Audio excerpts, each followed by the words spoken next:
Awal tahun 2000-an di sebuah desa kecil di Jawa Tengah. Di tengah desa itu tinggal seorang kakek sepuh yang dikenal semua orang dengan satu nama, Mbah Sarmaji. Ia dikenal sebagai dukun pijat yang dermawan. Siapapun yang datang padanya, petani, anak kecil, atau orang dari desa lain, selalu diterima dengan tangan terbuka. Ia tak pernah mematok bayaran. Seikhlasnya saja, ucapnya ramah dengan senyum tenang. Ada pasien yang memberinya beras 1 liter, ada yang hanya menyerahkan sebungkus rokok kretek, bahkan ada yang tidak memberi apapun. Namun Mbah Sarmaji tidak pernah menolak. Warga percaya, tangan Mbah Sarmaji memiliki kekuatan mistis. Konon, banyak orang lumpuh yang bisa berjalan lagi setelah dipijat olehnya. Ada yang patah tulang sembuh hanya dalam beberapa kali pijatan. Bahkan, penyakit aneh yang tak bisa dijelaskan dokter pun, entah bagaimana, sering mereda setelah disentuh tangannya. Namun di balik kisah kesembuhan itu, ada bisik-bisik lama yang tak pernah hilang dari ingatan warga. Tangan Mbah Sarmaji, bukan tangan manusia biasa. Kalimat itu hanya diucapkan lirih, biasanya saat ronda malam atau di pojok warung kopi. Tak ada yang berani mengatakannya terang-terangan, karena bagi mereka, Mbah Sarmaji adalah penolong. Meski begitu, jauh di dalam hati, rasa was-was itu tetap ada. Seolah ada sesuatu di balik senyum ramah dan pijatan lembut sang kakek tua. Sore itu langit mendung. Angin semilir membawa bau tanah basah dari sawah yang baru disiram hujan. Dari kejauhan, tampak seorang bapak paruh baya berjalan tergesa-gesa di jalan tanah desa, menggandeng anak laki-lakinya yang masih mengenakan seragam sekolah kusam. Kaki anak itu terbalut kain putih seadanya. Jalannya pincang dan sesekali meringis menahan sakit. Wajah bapaknya tampak cemas, keringat menetes meski udara cukup sejuk. Mereka berhenti di depan rumah kayu bambu milik Mbah Sarmaji. Dari dalam, samar terdengar suara batuk tua dan bau minyak urut bercampur dupa yang menguar dari celah dinding rumah. Bapak itu mengetuk pintu pelan. "Assalamualaikum, Mbah. Maaf saya mengganggu. Saya mau minta tolong." Pintu kayu reot berderit pelan saat dibuka. Tampaklah sosok Mbah Sarmaji. Tubuhnya bungkuk, mengenakan kain lurik kusam dan peci hitam yang sudah memudar warnanya. Senyumnya ramah, meski matanya menatap tajam. "Waalaikumsalam. Loh, kenapa anakmu? Ayo sini, masuk." Mereka masuk ke ruang depan rumah.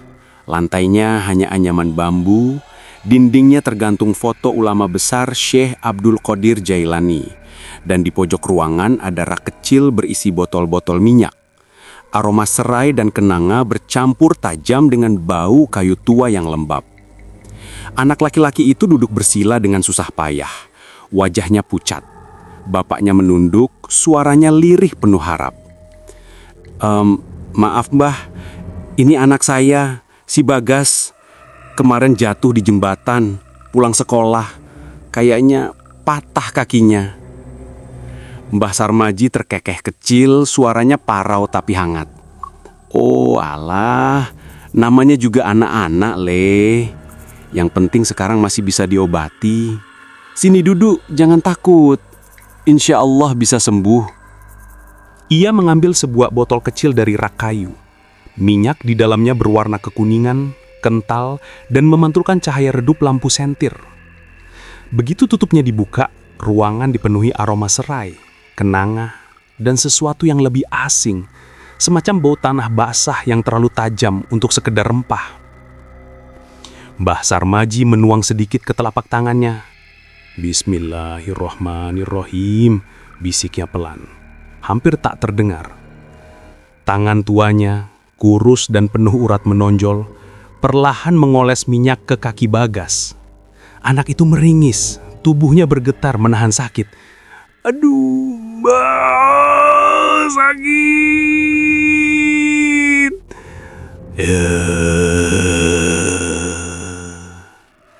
Sabar, Li.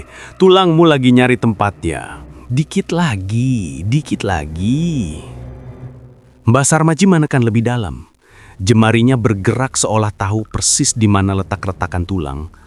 Suara kletik halus terdengar, membuat bulu kuduk Babak Bagas berdiri.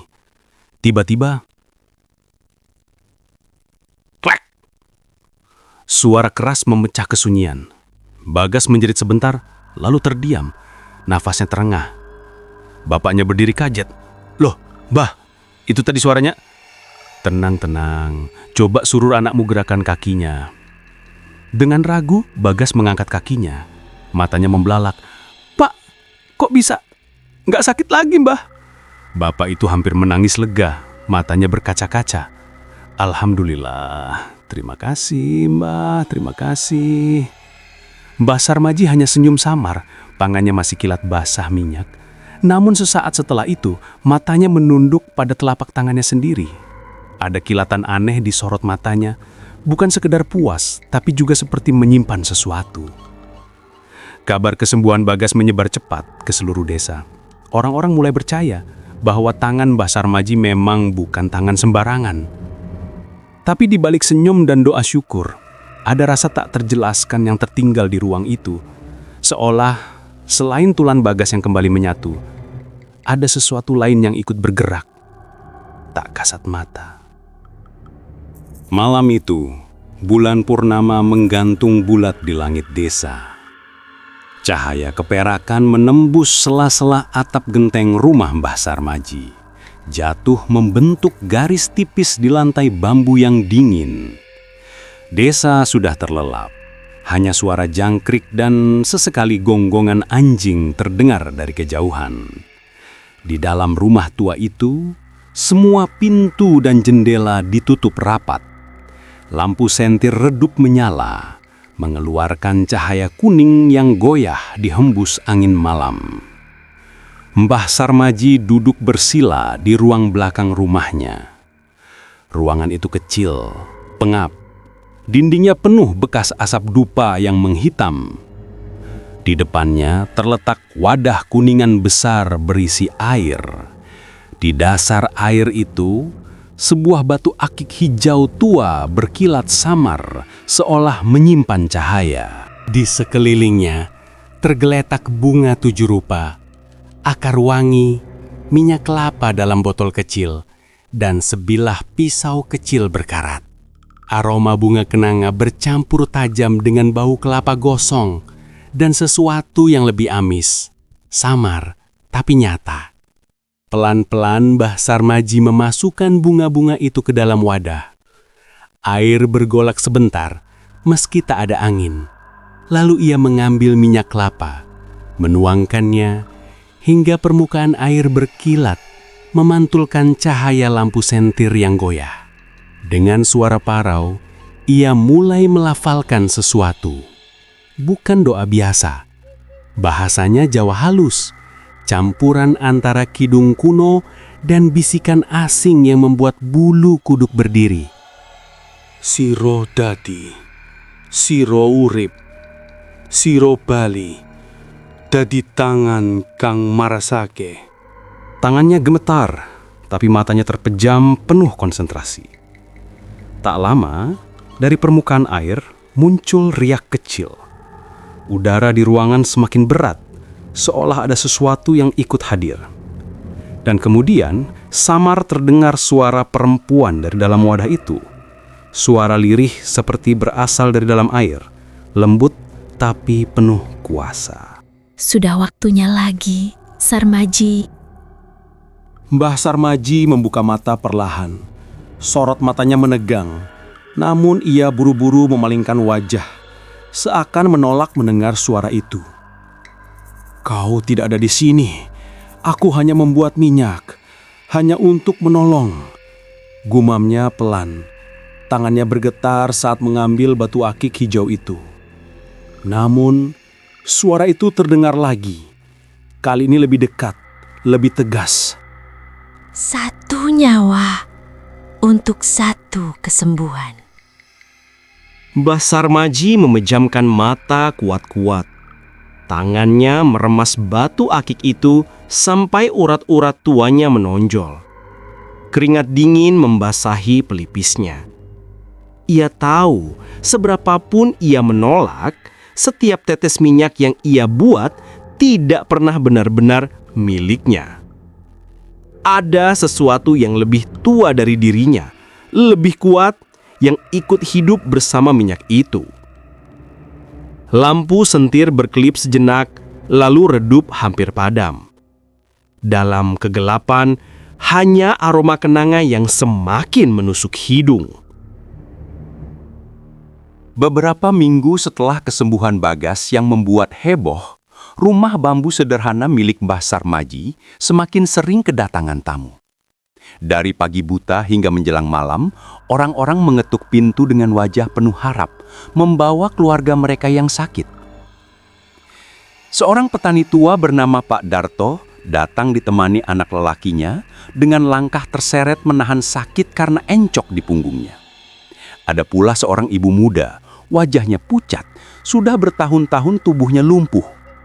Suaminya menangis di hadapan Mbah Sarmaji, memohon agar istrinya bisa disembuhkan. Bahkan anak-anak kecil yang demam tinggi menangis semalaman tanpa henti, digendong masuk ke rumah kayu itu. Dan anehnya, setiap yang masuk keluar dengan wajah berbeda. Pak Darto bisa berdiri tegak kembali. Ibu muda itu melangkah perlahan, meski sebelumnya hanya bisa terbaring. Bocah kecil yang panas badannya hampir tak turun, mendadak bisa tertawa riang.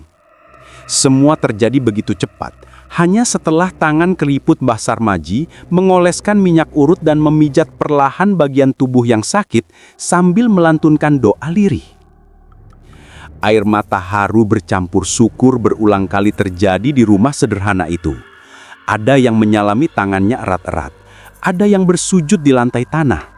Ada pula yang meninggalkan sesaji dan beras sekadar tanda terima kasih. Kabar itu menyebar ke seluruh penjuru desa. Di warung kopi pinggir jalan, para lelaki desa membicarakannya sambil menyeruput kopi panas. Di sawah, para ibu-ibu yang sedang menyiangi rumput mengulang cerita yang sama. Di pos ronda, obrolan malam hanya berputar pada satu hal, kesaktian tangan Mbah Sarmaji. Ora salah, tangannya kui pancen tangan pilihan Gusti Allah. Aku weruh dewe, wong sing bis ora isu mlaku, saiki bisa lompatan cilik-cilik. Iki wis jamane wong sak desa njaluk tulung marang Mbah Sarmaji. Nama Mbah Sarmaji kini bukan lagi sekadar dukun pijat desa. Ia dipandang sebagai sosok yang diberi anugerah khusus, orang pilihan Tuhan. Namun, di tengah kekaguman yang menyelimuti warga desa, sesuatu yang ganjil mulai terjadi. Kesembuhan yang dibawa tangan tua Mbah Sarmaji ternyata tidak pernah datang tanpa bayaran. Malam-malam di desa itu perlahan berubah. Orang-orang yang pernah sembuh dari tangannya mulai merasakan hal-hal yang sulit mereka jelaskan. Sejak malam pertama setelah dipijat oleh Mbah Sarmaji, Bagas mulai merasakan hal aneh. Setiap menjelang tidur, kakinya seperti ada yang memijat perlahan, persis seperti yang dilakukan oleh tangan tua Mbah Sarmaji. Kadang sensasinya terasa menenangkan, tapi lebih sering disertai perih menusuk hingga membuat Bagas meringis dalam tidur. Suatu malam, bapaknya yang tidur di kamar sebelah mendengar erangan pelan dari kamar Bagas. Ia bergegas masuk dan mendapati anaknya meringis dalam tidur. Kakinya seperti ditekan sesuatu yang tak kasat mata. "Gas, Gas, bangun nak!" panggil bapaknya pelan, menyalakan lampu teplok di meja kecil. Namun begitu lampu menyala tidak ada siapa-siapa. Hanya Bagas yang terlelap dengan dahi berpeluh dan aroma samar bunga kenanga wangi khas minyak urut Mbah Sarmaji yang seakan menempel di udara. Bapak Bagas mengira itu hanyalah efek dari pijatan Mbah Sarmaji, sesuatu yang wajar setelah pengobatan. Ia pun menutup pintu perlahan, tak ingin membangunkan anaknya. Kejadian itu bukan sekali dua kali. Selama 3 malam berturut-turut, suara erangan Bagas terdengar dari kamar. Dan setiap kali dicek, selalu sama. Tubuh Bagas bergerak seakan-akan sedang dipijat oleh tangan yang tidak terlihat. Namun, kejadian serupa juga dialami pasien-pasien lain. Malam hari, tubuh mereka terasa seperti dipijat oleh tangan tak kasat mata. Ada yang mencium aroma bunga kenanga, Ada pula yang bermimpi didatangi seorang wanita berkebaya putih yang duduk di tepi ranjang sambil menatap dalam diam. Beberapa minggu setelahnya, giliran Darto yang tersenyum lega karena ia bisa kembali berjalan tanpa encok. Namun di malam yang sama, tubuhnya sering merasakan pijatan halus saat terlelap. Ia bahkan mengaku mencium wangi bunga kenanga di dalam kamar, meski tak ada bunga di rumahnya. Dan tepat di malam Jumat Kliwon berikutnya, istri Darto ditemukan tak bernyawa. Ia meninggal mendadak, seolah-olah jantungnya berhenti begitu saja tanpa sebab. Ketakutan mulai merambat di desa. Bisik-bisik mulai terdengar. Setiap ada yang sembuh, pasti ada nyawa lain yang melayang. Dan benar saja. Kejadian ketiga menimpa keluarga Sumi, perempuan yang dulu lumpuh tapi kini bisa berjalan kembali. Malam-malamnya kerap dihantui suara perempuan berkebaya putih di samping ranjang. Namun kejadian aneh menimpa anaknya yang masih balita. Bocah itu sering terbangun dengan tangisan keras, seakan tubuhnya dipeluk sesuatu yang tidak terlihat. Malam Jumat Kliwon, bocah itu ditemukan tak bernyawa di ranjangnya. Tidak ada tanda-tanda sakit, hanya tangis keras yang mendadak terhenti dan sisa aroma minyak urut tercium samar di bantalnya. 3 kematian, 3 keluarga dengan pola yang sama. Warga desa mulai mengaitkan semua ini dengan pijatan dan minyak Mbah Sarmaji. Namun tak ada yang berani bicara terang-terangan. Bisik-bisik warga mulai terdengar semakin jelas. Di warung kopi, suara lirih itu berubah menjadi gumaman penuh curiga. Setiap ada yang sembuh, pasti ada keluarganya yang meninggal. Lalu kenapa kok bisa kebetulan semua yang berobat ke Mbah Sarmaji?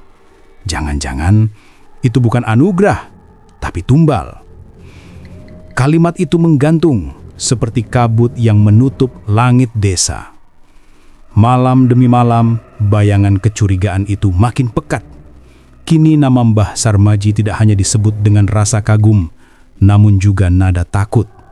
Sementara itu, di rumah bambu yang sederhana, Mbah Sarmaji lebih sering duduk sendiri di ruang belakang rumahnya, menatap batu akik hijau yang terendam dalam wadah kuningan. Matanya sayu, penuh beban, seakan ia sendiri tahu ada harga yang harus dibayar setiap kali tangannya menyembuhkan orang lain. Setiap kematian yang mengikuti kesembuhan pasien Mbah Sarmaji membuat orang-orang tak lagi bisa tidur dengan tenang. Malam-malam terasa panjang, dipenuhi bisik-bisik yang semakin nyaring. Namun tidak semua orang berani mengakui ketakutan mereka. Sebagian warga masih datang ke rumah Mbah Sarmaji memohon pijatan penyembuh meski hati mereka dicekam resah. Anak sakit, tulang patah, atau penyakit aneh lainnya membuat mereka tak punya pilihan lain. Ya bagaimana? Kalau ndak diurut sama Mbak Sarmaji, anakku nggak bisa bangun dari ranjang. Ucap seorang ibu di warung kopi itu. Suaranya lirih, namun cukup keras untuk terdengar. Kalimat itu segera disambut bisikan dingin dari lelaki parubaya di sampingnya. Iya, memang sembuh. Tapi setelah itu, siapa lagi yang harus mati? Obrolan mendadak hening. Hanya terdengar sendok beradu dengan gelas. Warga mulai terbagi ke dalam 2 kubu. Kubu pertama menuding Mbah Sarmaji bersekutu dengan makhluk halus. Bagi mereka, tidak ada kesembuhan yang datang tanpa harga, dan harga itu dibayar dengan tumbal nyawa. Setiap orang yang sembuh, pasti ada keluarganya yang meninggal. Ini bukan kebetulan. Ini pesugihan. Kata Pak Warno, seorang petani tua yang sudah kehilangan keponakannya. Suaranya bergetar penuh amarah di balai desa. Kubu kedua justru membela.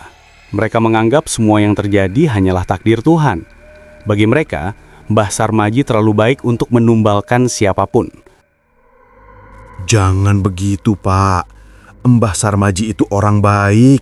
Sudah banyak yang ditolongnya.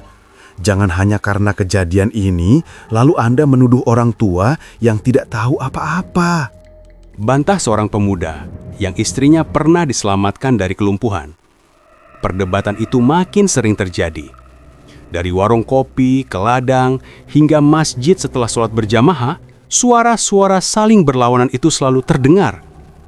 Terkadang ada yang menepuk meja, ada yang hanya diam menunduk, tapi tatapan mereka selalu menyimpan ketegangan. Kepala desa akhirnya turun tangan, mencoba menenangkan. Jangan asal bicara. Semua ini kehendak Tuhan. Jangan sampai desa ini pecah hanya karena tuduhan tanpa bukti yang jelas. Ia berdiri dengan topi di tangan. Wajahnya penuh kelelahan. Namun suaranya tak mampu meredam desas-desus yang sudah menjalar. Beberapa warga mendengus, beberapa lagi saling berbisik. Dan setelah pertemuan itu, tidak ada yang pulang dengan hati tenang. Sementara itu, di rumah bambu di ujung desa, Mbah Sarmaji semakin jarang terlihat keluar. Rumahnya yang dulu ramai oleh pasien, kini lebih sering sunyi. Hanya sesekali orang masuk dengan wajah gelisah, lalu keluar dengan kepala tertunduk. Di dalam, Mbah Sarmaji duduk termenung di ruang belakang. Wajahnya pucat, seakan menanggung beban yang terlalu berat. Tangannya gemetar, setiap kali menyentuh batu akik hijau yang terendam dalam wadah kuningan. Seolah-olah bukan hanya warga desa yang dihantui, tapi dirinya juga. Suatu malam, di pos ronda, beberapa lelaki desa berkumpul dengan wajah tegang. Obrolan mereka tidak lagi sekadar bisik-bisik. Kita tidak bisa diam saja. Bagaimana kalau semua ini benar-benar ada tumbal? Siapa yang bisa menjamin bukan giliran anak istri kita nantinya? Suara Pak Warno memecah keheningan. Sarungnya diremas erat di genggaman. "Kenapa tidak kita datangi saja rumahnya? Tanyakan langsung pada Mbah Sarmaji," sahut seorang pemuda lain. Nada suaranya terdengar lebih seperti tantangan daripada usulan. Obrolan itu berhenti sejenak. Angin malam membuat genting pos ronda berderak pelan.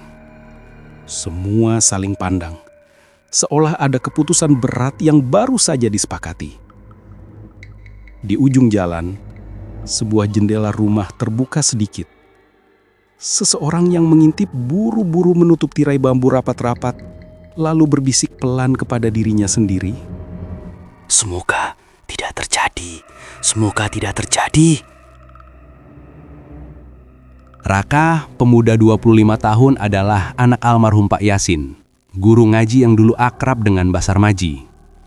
Sejak kecil ia sering melihat ayahnya duduk di serambi umah bambu itu, menyesap teh hangat buatan istri Mbah Sarmaji, sementara percakapan mereka mengalir tenang tentang doa dan pengobatan untuk warga. Dua orang tua yang sama-sama ingin membantu sesama. Namun sejak ayahnya meninggal mendadak beberapa tahun lalu, dunia Raka berubah.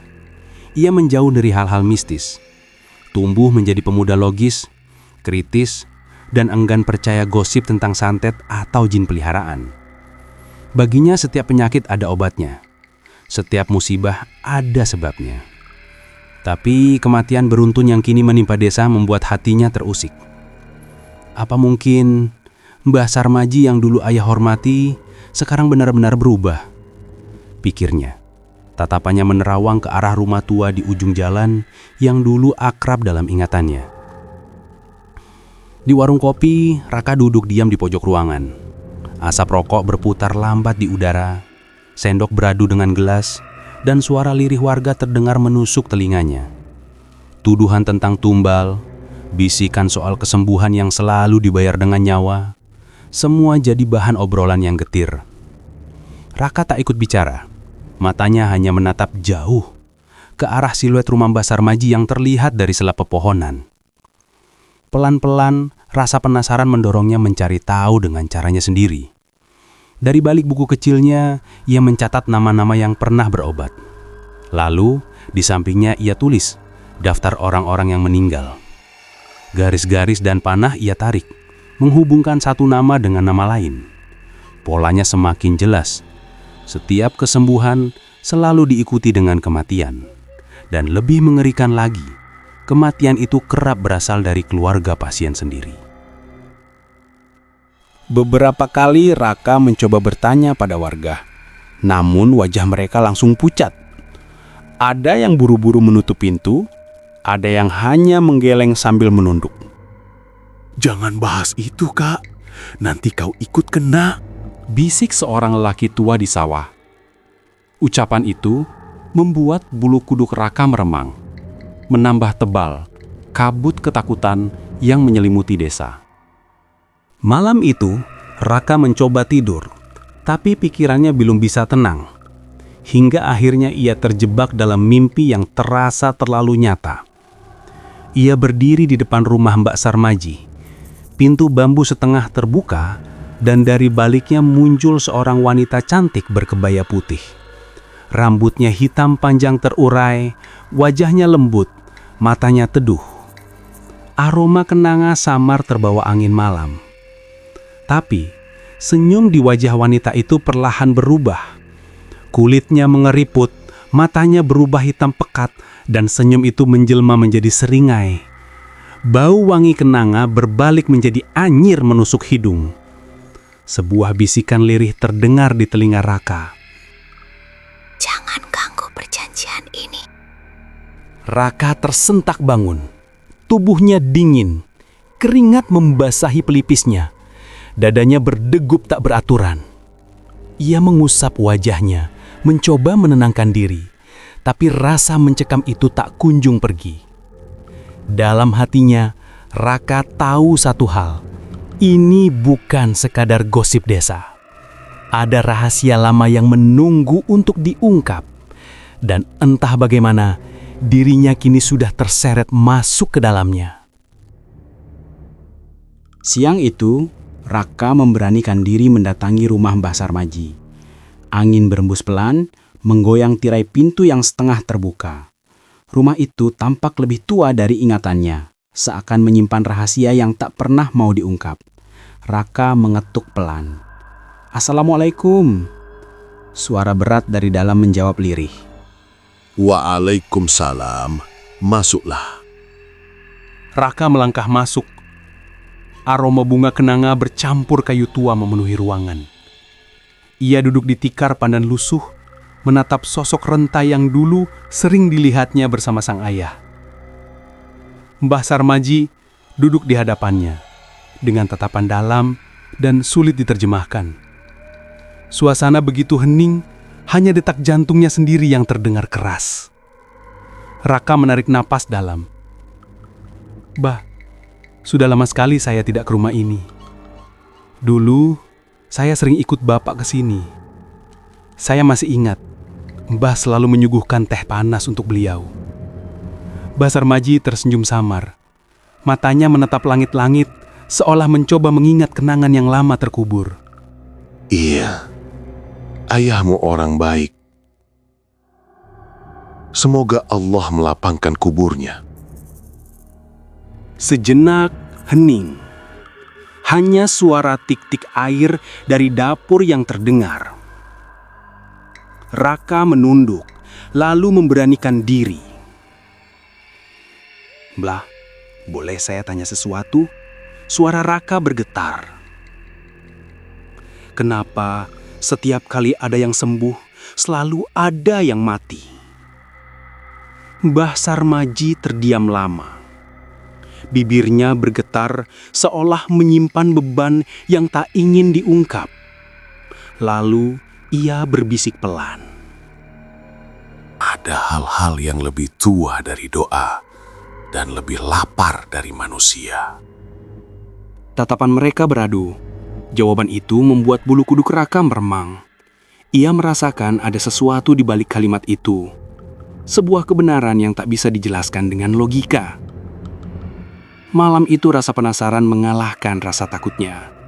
Raka kembali ke rumah Mbah Sarmaji dan menyelinap lewat pintu belakang yang tak terkunci. Di bagian belakang ia menemukan sebuah ruangan kecil. Raka mendorong pintu perlahan. Aroma bunga kenanga bercampur dupa memenuhi ruangan sempit itu. Di tengah ruangan terhampar kain hitam, di atasnya terdapat wadah kuningan berisi air dengan sebuah batu akik hijau di dalamnya. Raka melangkah lebih dekat, tubuhnya bergetar. Tiba-tiba permukaan air bergolak. Perlahan muncul kabut tipis yang membentuk wajah seorang wanita berkebaya putih. Wajah yang sama seperti dalam mimpinya. Wajah itu menatapnya penuh makna. Bibirnya bergerak dan mengucapkan kata yang membuat tubuh Raka membeku. Darah sudah dibayar. Jangan ikut campur. Raka terhuyung mundur. Keringat dingin membanjiri tubuhnya. Nafasnya terengah-engah, namun matanya tak bisa lepas dari wadah itu. Ada sesuatu di sana. Sesuatu yang nyata. Sesuatu yang telah menuntut darah sejak lama. Esok harinya, Raka kembali ke rumah Mbah Sarmaji. Rasa penasaran itu tak bisa lagi ia pendam. Ia mengetuk pintu lebih keras dari kemarin. "Assalamualaikum, Mbah." Kali ini suaranya terdengar tegas. Pintu kayu berderi terbuka. Dari baliknya muncul wajah renta Mbah Sarmaji. Matanya sayu, tapi kali ini ia terlihat lebih siap, seolah sudah menunggu kedatangan Raka. Waalaikumsalam. Kau datang lagi. Raka menatap lekat, tanpa berusaha menyembunyikan kegelisahan yang dirasakan. "Mbah, saya butuh penjelasan. Saya sudah lihat sesuatu di rumah ini. Saya sudah dengar bisikan itu. Tolong, jangan sembunyikan lagi." Mbah Sarmaji terdiam lama, lalu menunduk. Tubuh tuanya bergerak perlahan, berbalik masuk ke dalam rumah. Tanpa sepatah kata, ia memberi isyarat halus dengan tangannya agar Raka mengikutinya.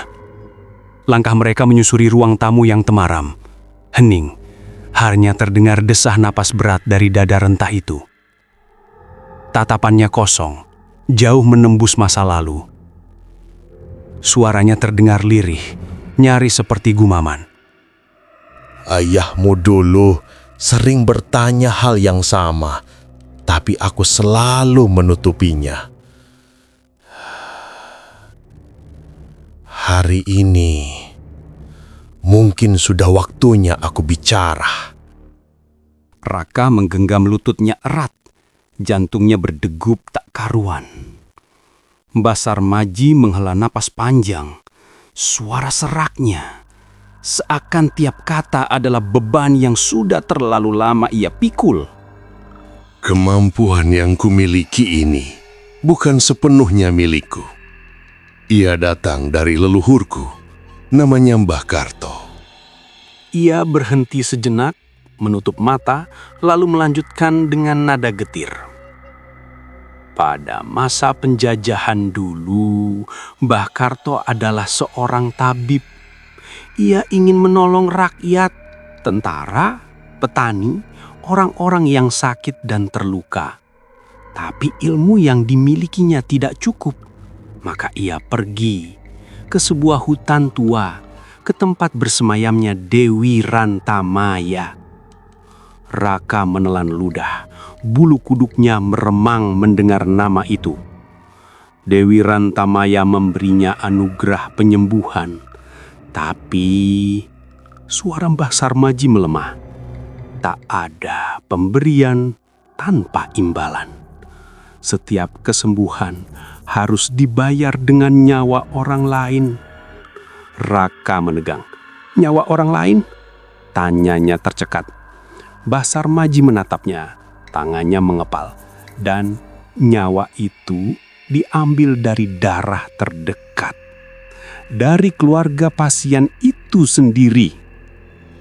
Suara Mbah Sarmaji bergetar, matanya berkaca-kaca. Perjanjian itu bukan sekedar ikatan. Ia melekat dalam darah keturunan kami. Aku mewarisi kemampuan itu dan juga kutukannya. Ia menarik napas panjang, lalu dengan lirih, hampir seperti rintihan yang nyaris tak sanggup keluar, ia berkata, "Aku hanya ingin menolong, tapi setiap kali aku menyembuhkan satu orang, dia akan mengambil satu nyawa dari keluarganya." Air mata menuruni pipinya yang penuh keriput. Ruangan itu seolah beku, hanya ada desah nafas, tangis yang tertahan, dan rahasia kelam yang akhirnya terungkap. Raka terdiam, tubuhnya kaku. Kata-kata itu menampar batinnya lebih keras dari apapun yang pernah ia dengar. Semua desas-desus, semua gosip desa ternyata bukan sekedar rumor, melainkan warisan gelap yang terus menuntut darah hingga hari ini. Pagi itu, halaman depan rumah Mbah Sarmaji dipenuhi warga yang datang dengan wajah tegang. Suara teriakan bercampur amarah membuat suasana semakin panas. Beberapa orang bahkan melempar batu kecil ke arah dinding rumah tua itu.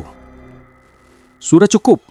Gara-gara dia, warga desa mati satu persatu, teriak seorang lelaki paruh baya. Raka berdiri di tengah kerumunan, mencoba menenangkan. Tenang dulu, jangan main hakim sendiri. Kita semua ingin penjelasan, tapi jangan dengan cara begini. Kepala desa maju ke depan kerumunan warga, mengangkat tangan memberi isyarat agar warga diam. Kita dengar langsung dari Mbah Sarmaji. Kalau ada yang salah, kita cari jalan keluarnya bersama. Pintu kayu itu akhirnya terbuka perlahan. Sosok Mbah Sarmaji keluar dengan langkah gontai. Wajahnya pucat, namun tatapannya mantap. Ia menatap satu persatu warga yang menyorotinya dengan marah. Aku tahu kalian resah. Tapi percayalah, mulai hari ini tidak akan ada lagi yang mati.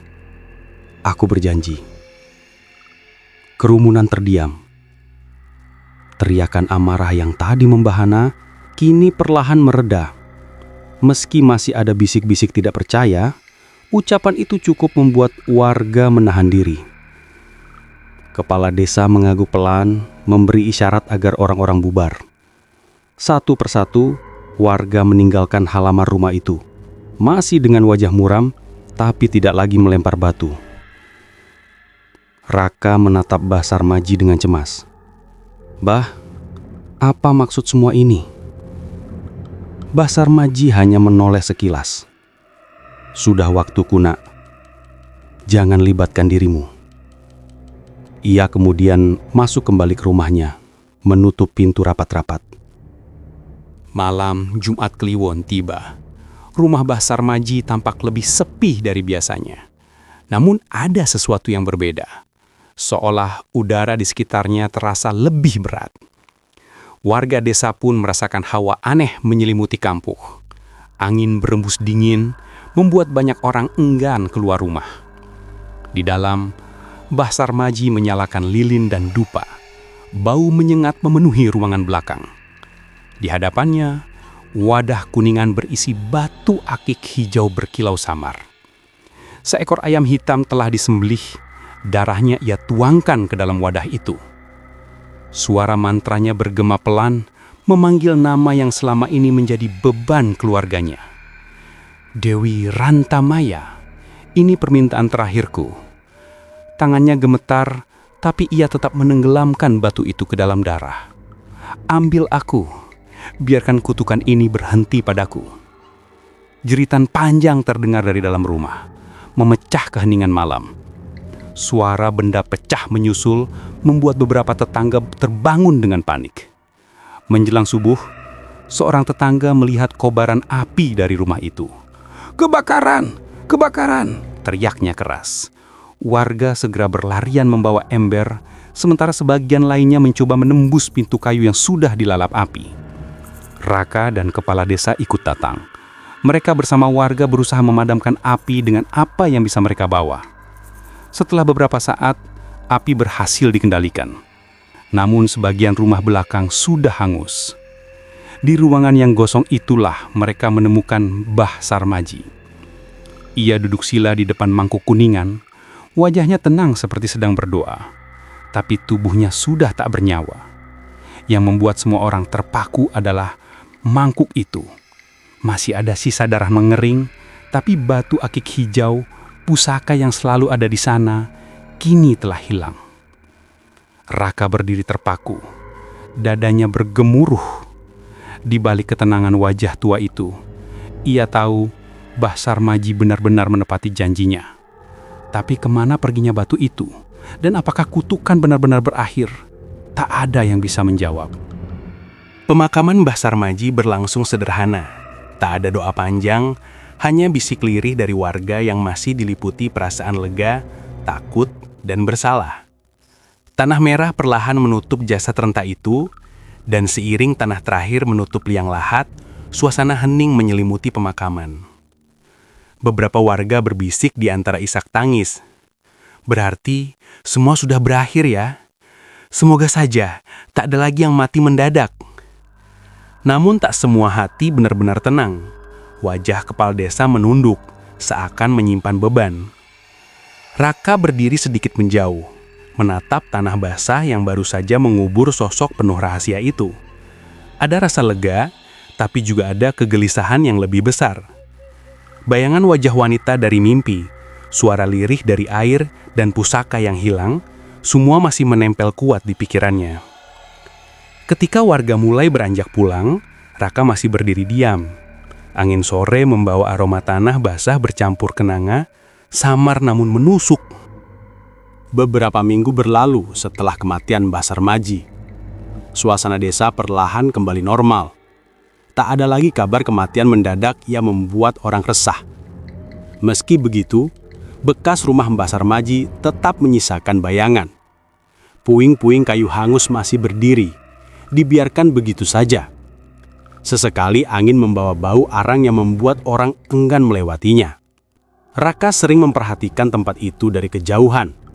Walau kini desa sudah kembali tenang, namun hati Raka belum sepenuhnya lega.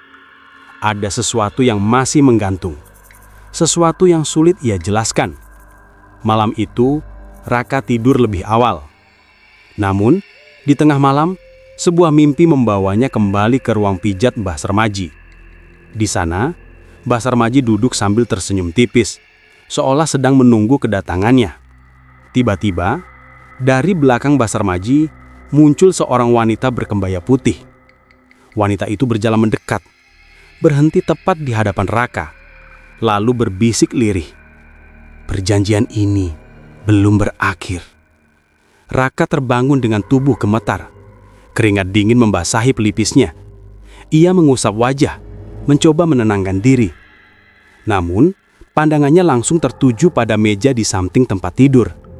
Di atas meja itu, tergeletak batu akik hijau. Permukaannya basah, seakan baru saja diangkat dari dalam air. Raka terpaku. Itu adalah batu yang sama, pusaka milik Mbah Sarmaji, yang seharusnya lenyap saat rumah itu terbakar. Beberapa tahun setelah kematian Mbah Sarmaji, Raka kini dikenal sebagai tabib oleh warga desa. Meskipun ia sendiri tidak pernah menganggap dirinya sebagai tabib, ia hanya ingin menolong warga desa yang membutuhkan bantuannya dengan ramuan sederhana dan kemampuan pijat yang dulu sempat diajarkan almarhum ayahnya.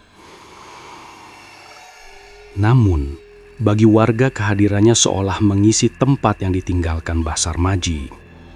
Setiap kali seorang pasien sembuh, ada sesuatu yang selalu membuat Raka merinding. Aroma kenanga samar tercium di ruang pijatnya, bercampur dengan bau minyak urut yang sudah lama ia kenal. Meski ia tidak pernah menyimpan bunga atau minyak itu di rumahnya. Awalnya ia mengabaikan, menganggap hanya perasaan atau sugesti. Namun kejadian itu selalu berulang. Setiap kali ada orang yang berhasil ia sembuhkan. Lebih dari itu, ada satu hal yang membuatnya makin gelisah. Hampir setiap malam Jumat, suara lirih terdengar dari sudut ruangan tempat ia memijat pasien. Suara itu terdengar pelan, nyaris seperti bisikan yang menempel di telinga. Satu nyawa untuk satu kesembuhan. Raka sering terbangun dengan jantung berdebar, mencoba menenangkan diri. Namun semakin ia menolak, semakin jelas suara itu datang. Seakan ada sesuatu yang menuntut, sama seperti dulu membebani Mbah Sarmaji. Raka tahu, warisan itu bukan hanya sekedar ramuan atau keterampilan pijat. ada sesuatu yang lebih dalam, sesuatu yang tak bisa ia tolak. Terkadang, warisan bukan hanya darah dan nama, tapi juga perjanjian yang tidak bisa mati.